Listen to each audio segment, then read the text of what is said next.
Oh, okay. Right, I apologize if I have to take a few drinks fresh off my bike after an hour and a half ride home from work, and this is like the only chance I've got to record this. So I apologise if this is a little bit rough around the edges, but I want to make a video response to Godless Cranium on the subject of trans women in sport.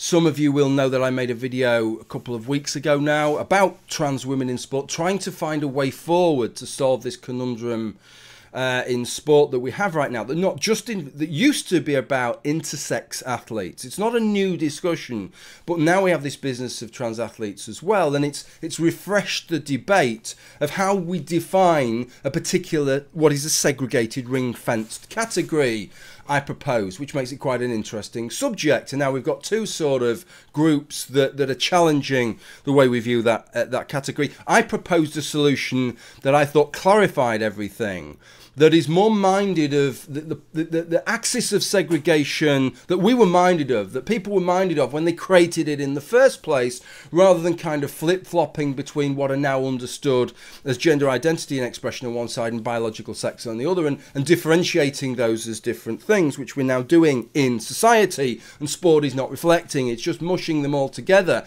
and as a result of that, creating these situations which appear to be intractable for bodies like the IOC and the IAAF. Shoot me for fucking doing that if you wish, but something like that is going to have to happen, I propose. Right, since then Rationality Rules has made a video on it. I have to say, from my perspective, I didn't agree with everything that he said. I agreed with some of his conclusions, but I thought he overemphasised the business of trans women dominating women's sport in the near future. I really don't foresee that as happening. It seems highly unlikely anything close to that is happening, even if trans women have a significant sporting advantage. I still wouldn't expect that to happen. The numbers are too small. There are too many other concerns for trans athletes, for a small group of biological males to challenge the very cream, the 0.0001% of physiological females in any particular discipline. But that isn't how we gauge fairness. We gauge fairness on whether something has given you an unfair advantage as to how you would have been without it, not on grounds of whether you beat everybody else. But I don't want to go into that. I'm going into it. I don't want to go into it because I covered all of that in the other video. I suppose I'm talking about it because Godless Cranium got me to admit that, right? And he saw that as a gotcha, and Just Maddie, who I think used to be Godless Iowan, thought that that was a bit of a gotcha, and Christiosity thought that that was a bit of a gotcha, despite the fact that that was something that I majored on in my 40-minute video, and saying, this is really, if this is what you think is going to happen, I really don't agree with you. I don't think that is the issue, but yeah, well done for getting me to admit something that is central to what I've been saying for some time now. But there was a point that I didn't cover in that video, and that's what I wanted to cover. And Godless Cranium, frankly, as far as I was concerned, we had a discussion that got a bit heated at times. I'm not interested in tone policing or anything like that. I'm interested in the arguments.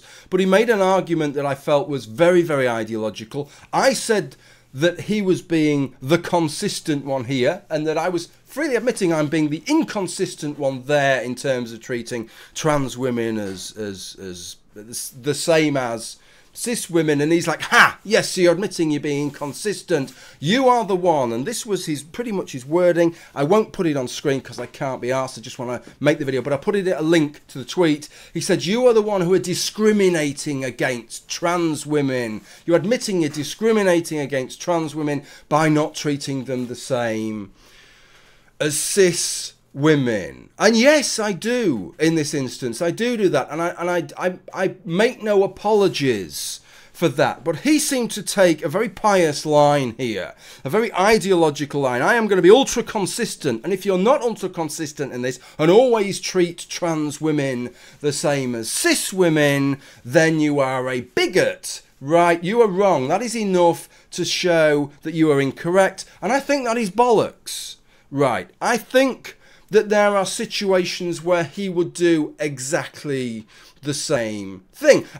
I think on most situations, I would be in agreement with Godless Cranium that the important factor is Gender identity and expression are not biological sex. If we're talking about the fucking... I almost said bathrooms issue. Public fucking toilets. I speak to too many fucking Americans. When you go out to a restaurant, you don't go for a fucking bath after the main course. The toilets issue, right? When we're talking about the toilets issue, I would agree with Godless Cranium, and I would discriminate between cis biological males and trans biological males, and discriminate between cis biological females and trans biological females, and have trans men in the men's toilet and trans women in the women's toilet. See how we can manipulate the language there, Godless Cranium? Doesn't really prove a great deal, does it? We'd both be discriminating there, wouldn't we? Discriminating against trans biological males, discriminating against trans biological females. It's a bollocks way of arguing, if you don't mind me saying so. We'd both be doing that, and we would both agree on it. And I think that the reason we would do that is that we both agree that in most of the spheres, the social spheres in which we live, that what is more important is gender identity and expression, right? In this case, I would say, for me, probably what concerns most people is actually gender expression with regard to things like toilets. There are people who disagree, who think that toilets should be segregated on lines of biological sex, and they want to see trans men in their lumberjack shirts with their big bushy beards that they're very proud of, that they can now going into the women's toilets. That's what they want. They just want to make sure, to be fair, they just want to make sure that paedophiles are not abusing girls in the women's toilets. They want them paedophiles to be where they belong, abusing young boys in the men's toilet. That is what they want. But that isn't the argument for today, because Godless Cranium and I agree on that. And I think we'd agree on most of them.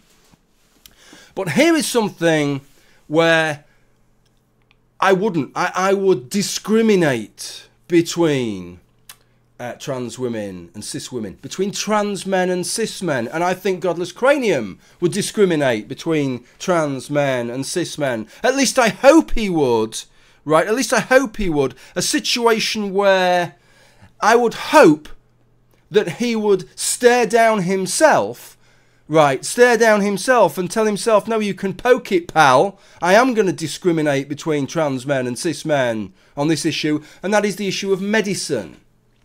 And I think most trans men would have a bit of a fucking issue with Godless Cranium if he didn't manage to just quietly just fucking suspend his piety for a moment. And that is the subject of medicine, because it is the case, apparently, in some states in America where trans men are being denied medical services that are available to cis women.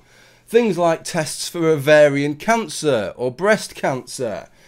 Bizarrely, these states have gone to the far end of a fucking fart, quite honestly. They've decided, no, if trans women are women and we treat all women the same, then a trans woman is eligible for a test for ovarian cancer or breast cancer, but a trans man isn't, because a trans man is a man. Clearly that is fucking ludicrous, that. And I would pray, Godless Cranium, from Godless Noel to Godless Cranium, I would fucking pray that you would suspend your piety there, that you would allow yourself a little moment of inconsistency for the sake of the trans men.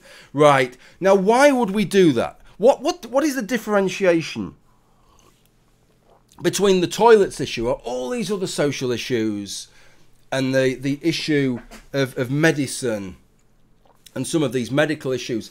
I propose to you that in each and every case, what we need to look at, what is the more relevant factor to gauge here? Is it gender identity and expression, or is it biological sex? In most cases, it's these, okay? But occasionally it's this, and in a lot of medical issues, especially ones that aren't psychological, it's going to be this one here, right? It's going to be the biological sex issue. And you are going to create a world of shit for a lot of trans people, my friend, right? If you stick to your hardline position and shout at people like me and say, oh, so you're discriminating against trans men, are you? By not denying them access to these treatments that cis women have. It just doesn't make any sense, does it? I'm sure you would suspend it there. So, this is the question. Rather it being a question of your ideological fucking piety on this question, pal, what I would suggest is the question is whether the field of sport, the sphere of sport, and this line of delineation, this segregation that we have created and sustained for quite some period now, whether what is more important is biological sex or gender identity and expression. It's interesting to look at that line of delineation. There are other lines of delineation I've mentioned. Size, weight, age. In all these cases, they are asymmetric. We understand they're asymmetric. When we said a 40 to 50s, a 50 to 60s and a 60 to 70s category, it's not to protect 40 to 50-year-olds from 70-year-olds. It's to protect the 60 to 70-year-olds from people who are younger. I think we all understand that, the same with weight categories in martial arts and fighting sports, things like that. We understand that, it's asymmetric. I propose to you that this is also an asymmetric arrangement here. It is not to protect the, let's leave it in the balance, males stroke men from elite women stroke females pushing them out and not giving them a sporting opportunity. It is solely to protect women stroke females, to be decided, from male stroke men, elite male stroke men, from pushing them out and making them. So that's why we set the boundary, right? That's why we've made this delineation. And I think most people would appreciate that. So the question is then, why does this delineation exist?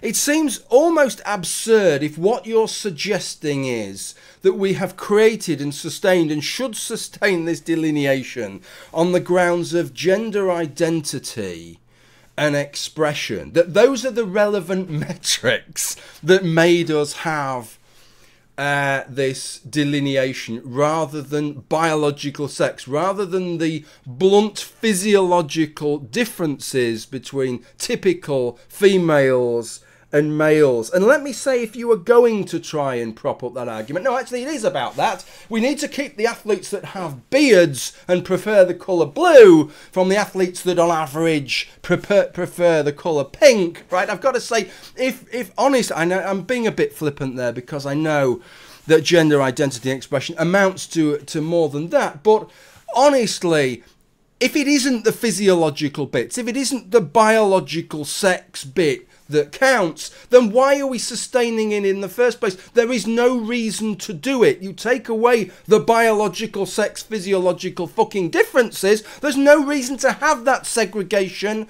at all, is it? It will be like having weight categories for people who prefer to have their weight expressed in imperial measurements and people who prefer to have their weight expressed in metric fucking measurements. It wouldn't make any sense. It needs to be on the grounds of heavier and lighter, not the kind of units that you use. And yet that is effectively what you are proposing if you are saying that the relevant metric in sport is gender identity and expression and not biological sex. I propose to you and to everybody else involved on your side of the argument here that my position is perfectly legitimate and rational here, and that this business of sport and this point of segregation and ring fencing that we have is minded of biological sex. It is much more like the medical situation where I'm sure you would be quite prepared to suspend this very, very pious and rigid position that you claim to hold, because you realise that in that sphere also it is biological sex that is important, and not, as is usually more important, gender identity and expression. Okay, I'm off to have a shower. Thank you for watching.